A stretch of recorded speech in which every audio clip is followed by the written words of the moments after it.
औज़ुबिल्लाहिमिनश्शैतानिर्रजीम बिस्मिल्लाहिर्रहमानिर्रहीम रब्बि शरह ली सदरी व यस्सिर ली अमरी वहलुल उक़दतम मिन लिसानी यफ़क़हू क़ौली। अस्सलामु अलैकुम my dear students and colleagues.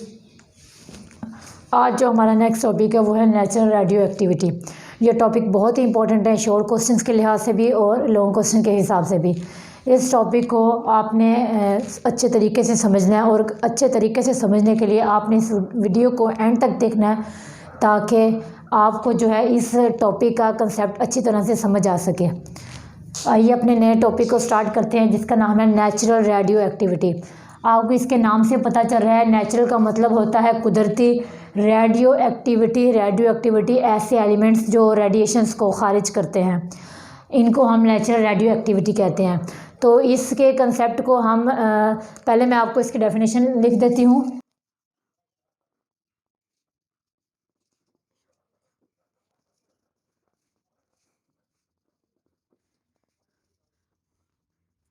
जी, ये इसकी डेफिनेशन हो गई कि द स्पॉन्टेनियस एमिशन उसे कहते हैं जो लम्हा ब लम्हा एमिशन करे, किसी चीज़ को इमिट करे, कुछ रेज को इमिट करे ऑफ रेडिएशन से बाय अनस्टेबल न्यूक्लियाई से is called nuclear radio activity.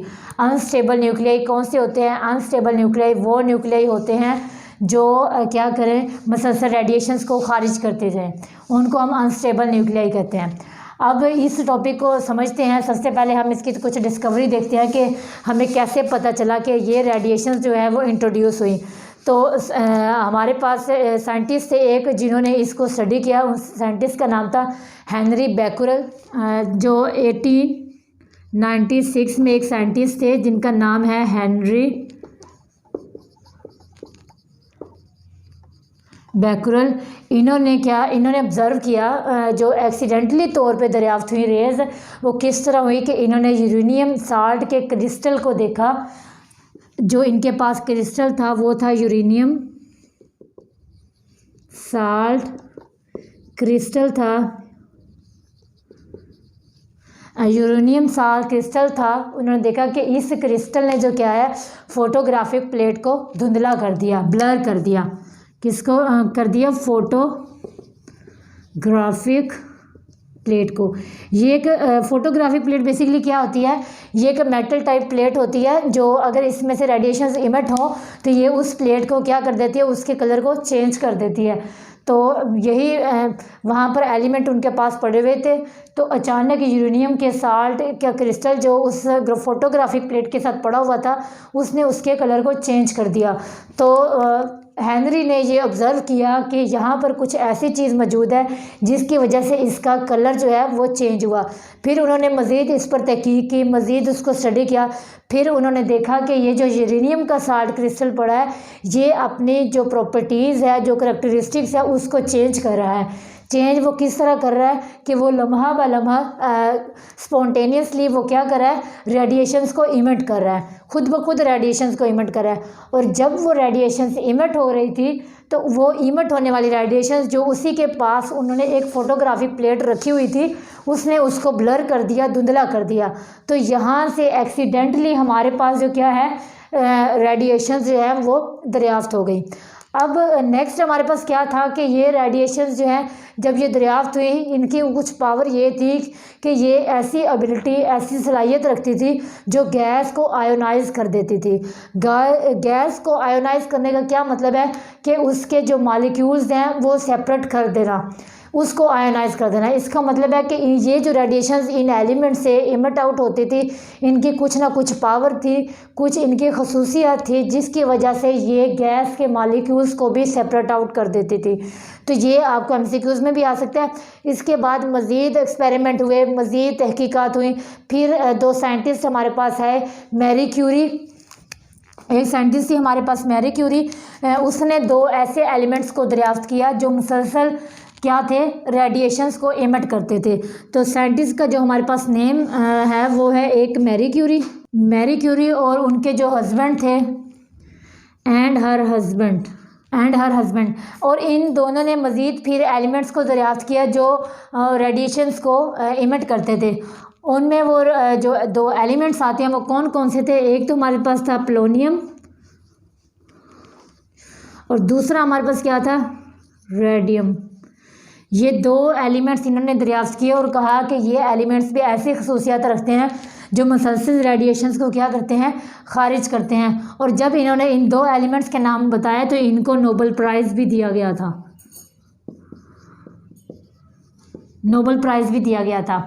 अब ये तकरीबन हमारा टॉपिक एंड हो गया है। अब मैं इसी रिज़ल्ट से आपको इसकी डेफिनेशंस के बारे में बताती हूँ कि the spontaneous emission of radiations का मुसलसल एमिशन होना, लम्हा एमिशन होना बाय अनस्टेबल न्यूक्लियाई ऐसे एलिमेंट्स को कहते हैं जो मुसलसल रेडिएशंस को खारिज करते हैं, अपने आप को स्टेबल ना रख पाए, जिनका एटॉमिक नंबर 82 से ग्रेटर हो, ठीक है, उनको हम अनस्टेबल न्यूक्लियाई कहते हैं। और ओवरऑल जो इस डेफिनेशंस का जो कंप्लीट है उसी को हम कहते हैं नेचुरल रेडियो एक्टिविटी।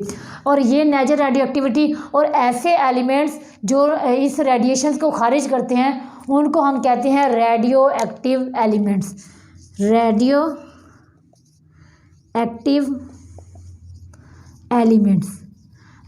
एलिमेंट्स कौन से हैं, ऐसे एलिमेंट्स जो रेडिएशंस को मुसलसल खारिज करते हैं उनको हम रेडियो एक्टिव एलिमेंट्स कहते हैं।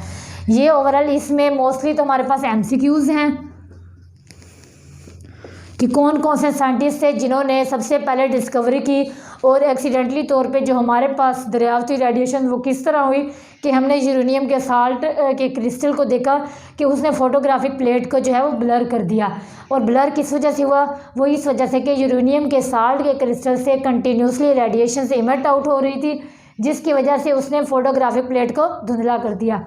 और ये सबसे पहले ऑब्जर्व किसने किया था, हेनरी बैकुरेल ने किया था। उसके बाद मज़ीद तहकीकात होती रही, फिर दो साइंटिस्ट आए, मैरी क्यूरी और उनके हस्बैंड, उन्होंने मज़ीद इस पर तहकीक की और उन्होंने कहा कि मज़ीद दो ऐसे एलिमेंट्स भी हैं जो मुसलसल रेडिएशंस को खारिज कर रहे हैं, वो है पोलोनियम और रेडियम।